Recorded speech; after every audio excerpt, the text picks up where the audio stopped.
মা বোন এখন মাশাআল্লাহ বোরকা পরে ঠিক আছে, কিন্তু পেছনে যে খোপাটা রাখছে, কখনো চুক্কা করে রাখে উটের পিঠের মতো, কখনো একটু ছড়ায় রাখে, হেলায় রাখে, অথবা হিজাব করে হিজাবের নিচে খোপাটাকে উঁচু করে রেখে দিলেন।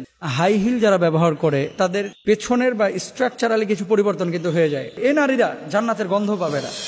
সহিহ মুসলিমের মধ্যে আলোচনা আসছে 2128 নম্বর হাদিসটা আমরা শুনি। আন আবি হুরায়রা রাদিয়াল্লাহু তাআলা আনহু قال قال رسول الله صلى الله عليه وسلم সিনফান মিন আহলিন নারি লাম আরাহুমা কওমুন মাহুম সিয়াতুন কাআজনাবিল বাকরি ইয়াদরিবুনা বিহান নাস ওয়া নিসাউন কাসিয়াতুন আরিয়াতুন মুমিলাতুন মাইলাতুন রুউসুহুন্না কাআসনিমাতিল বুখতিল মাইলা লা ইয়াদখুলনাল জান্নাহ ওয়া লা ইয়াজিদনা রিয়াহাহা ওয়া ইন্না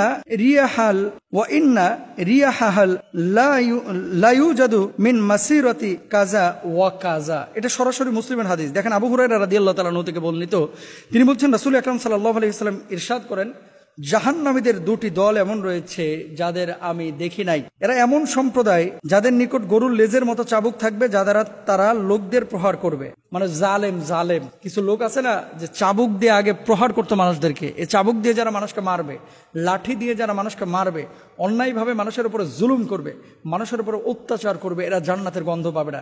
2 নম্বর শ্রেণীর কথা বলেছেন কি, এমন একদল মহিলা হবে যারা কাপড় পরিধান করে উলঙ্গ থাকবে, পরবে কাপড়, কিন্তু ভেতরের কি বলবো আপনার, মানে লজ্জাস্কর কথা।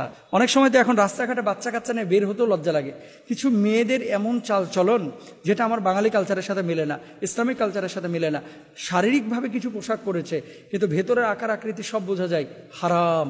নবীজি এই কথাটা এখানে বলেছেন, নিসাউন কাসিয়াতুন আরিয়াতুন মুমিলাতুন মাইলাতুন। সহিহ মুসলিমের হাদিস খুলে দেখেন একটু। পোশাক পরবে কিন্তু উলঙ্গের মতো দেখা যাবে, এই নারীরা জান্নাতের গন্ধ পাবে না। জান্নাতে যাওয়া তো দূরের কথা, এই নামাজ পড়া ফরজ এটা বুঝেন, পর্দা করা ফরজ এটা বুঝেন না? নারীদের জন্য ফরজ, পুরুষদের জন্য ফরজ। এরপরে কি বলছেন দেখেন, রুউসুহুন্না কাআসনিমাতিল বুখতিল মাইলা। এই নারীরা উলঙ্গ থাকবে, পুরুষদেরকে নিজেদের দিকে আকৃষ্ট করবে, নিজেরাও পুরুষদের প্রতি আকৃষ্ট হবে।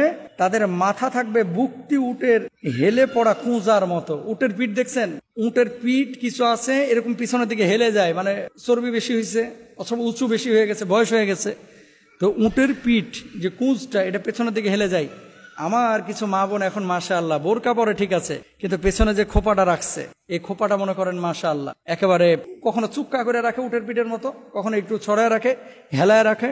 আবার কেউ আছে হিজাব করে ঠিক আছে, মুখের মধ্যে আটা ময়দা সুজি মারছে প্রায় 1.5 কেজি, বুঝছেন, তারপরে এই যে এই খোপাটাকে উঁচু করে রেখে দিছে শাড়ি পরে, তা আপনি কি করলেন? অথবা হিজাব করে হিজাবের নিচে খোপাটাকে উঁচু করে রেখে দিলেন। নবীজি বলছেন এই ধরনের খোপাগুলো করে বাইরে বের হওয়াটা সম্পূর্ণরূপে নিষিদ্ধ, এটা জায়েজ নাই।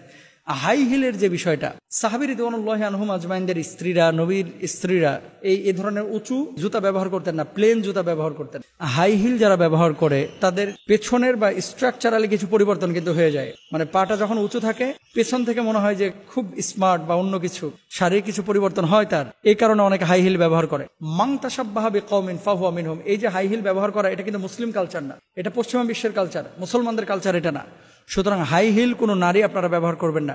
ব্রু প্লাগ অনেকে করে, লানাল্লাহুল ওয়াশিমাত ওয়াল মুস্তাওশিমাত, এটা সম্পূর্ণরূপে হারাম ইসলামী শরিয়ায়।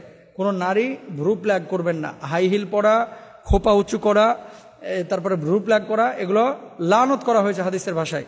এবং নবী সাল্লাল্লাহু আলাইহি ওয়াসাল্লাম যেই 2 শ্রেণীর মানুষের জন্য জান্নাত হারাম বলেছেন, 1 নম্বর হচ্ছে জালেম, এই যারা চাবুক দিয়ে মানুষকে আঘাত করে। 2 নম্বর হচ্ছে ওই সমস্ত নারীরা যারা পোশাক পরিধান করে কিন্তু উলঙ্গের মতো দেখা যায়, যারা এরকম উটের পিঠের মতো আপনার খাঁজ আকৃতির যারা খোপা ব্যবহার করে। আল্লাহ তাআলা আমাদেরকে বোঝার তৌফিক দান করুন।